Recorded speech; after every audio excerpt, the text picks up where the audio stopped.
Bonjour, Monsieur Lilian Thuram. Vous avez une brillante carrière de footballeur professionnel. Vous avez à votre palmarès un titre de champion du monde en 1998 et un titre de champion d'Europe en 2000, ainsi que d'autres titres obtenus en club.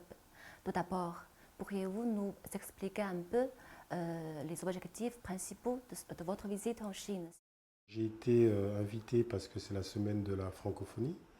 Donc, avec ma fondation, je dois rencontrer notamment des enfants de l'école française. J'ai eu l'occasion d'aller à Canton. Aujourd'hui, je suis à Pékin et puis nous irons à Shanghai, puis à Chengdu. Vous avez un programme de visite bien cherché et surtout dans des écoles franco-chinoises ou sportives.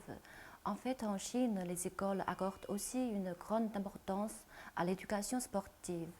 D'après vous, comment pourrait-on faire pour développer les échanges ou la coopération entre la Chine et la France pour le football, par exemple? Ben, pour le football, en règle générale, ça passe par la Fédération française de foot. C'est-à-dire peut-être que les institutions chinoises peuvent se rapprocher de la Fédération française de football pour faire des échanges, notamment sur peut-être l'éducation des professeurs, parce que c'est vrai que la France est reconnue pour sa qualité de formation, que ce soit des entraîneurs, que ce soit des joueurs.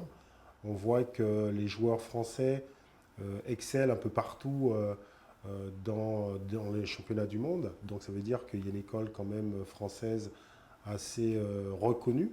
Et donc je pense que la première des choses peut-être c'est un échange de savoir-faire, c'est-à-dire qu'il pourra avoir des entraîneurs chinois qui iraient en France pour s'éduquer et vice-versa, c'est-à-dire que prendre des éducateurs français pour venir aussi enseigner ou faire des échanges en tout cas avec les éducateurs chinois et les jeunes joueurs.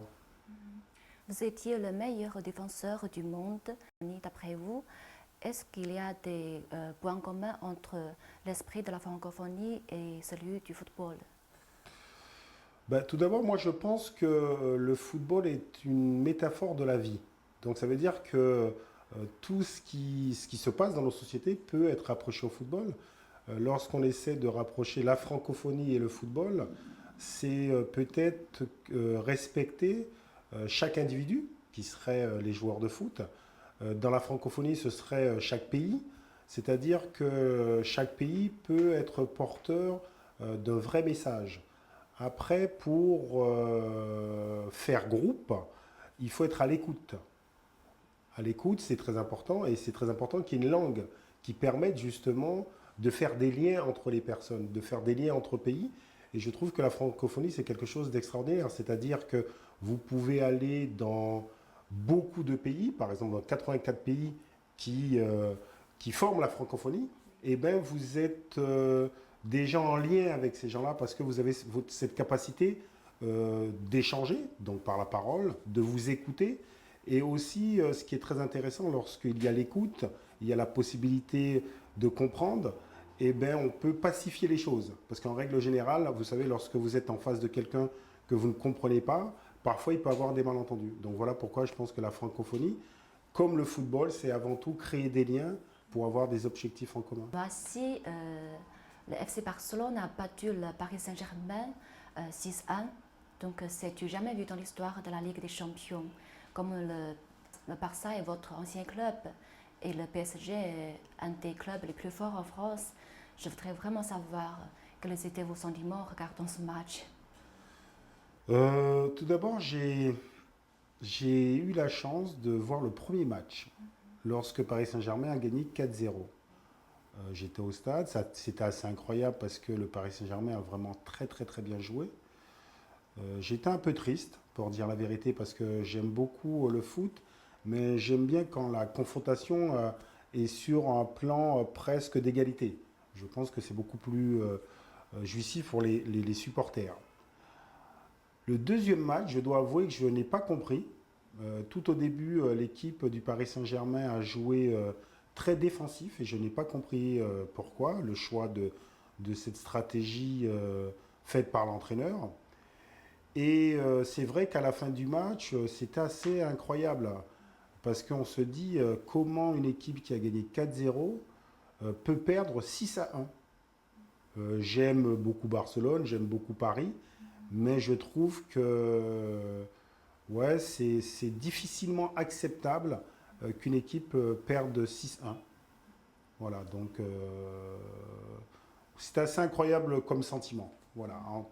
Mais je pense que c'est une bonne chose pour le football parce qu'on se dit, tiens, voilà, rien n'est perdu. Et donc, ça peut vous encourager, même dans votre vie personnelle. Le prochain match sera la Juventus avec le Barça, deux de vos anciens clubs. Avez-vous des commentaires au sujet de cette rencontre très attendue? Évidemment, oui, ça va être un très très beau match. Si la Juventus gagne 4-0 le premier match, je crois que Barcelone ne pourra pas gagner 6-1. Ça, c'est sûr, avec l'équipe italienne. Disons qu'il y a deux styles très différents. La Juventus base son jeu historiquement sur une très très bonne défense et Barcelone sur une grande possession et sur un jeu d'attaque. Donc ce sera un très beau match. Sachant qu'il n'y a pas longtemps, la finale de la Champions League avait été gagnée par Barcelone contre la Juventus. De mémoire, je crois que c'était 3-1.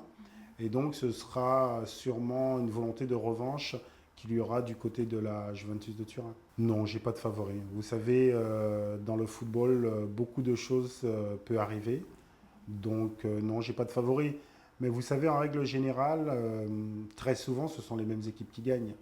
Donc, il y aura sûrement le Bayern, sûrement le Real de Madrid, Barcelone. Voilà, je pense qu'il y aura l'Atlético de Madrid aussi. Donc voilà, ce sont ces équipes qui reviennent souvent. Pour le moment, l'équipe de France est première de son groupe au premier tour préliminaire de la Coupe du Monde de 2018. 20 ans après votre sacre de champion du monde avec les Bleus, qu'attendez-vous d'eux pour l'année prochaine? C'est vrai que l'équipe de France traverse un très bon moment. Elle a été en finale du championnat d'Europe. Malheureusement, elle a perdu contre le Portugal. Je pense que l'équipe de France a des grandes chances pour la Coupe du Monde 2018. Il y a une très bonne équipe, il y a un très bon entraîneur et surtout les joueurs sont très très jeunes. Donc ils vont arriver lors de cette compétition. Je dis qu'ils vont arriver parce que je pense qu'ils vont se qualifier. Je ne vois pas l'équipe de France être éliminée pendant ce groupe. Et j'espère qu'ils vont faire des choses très très bien.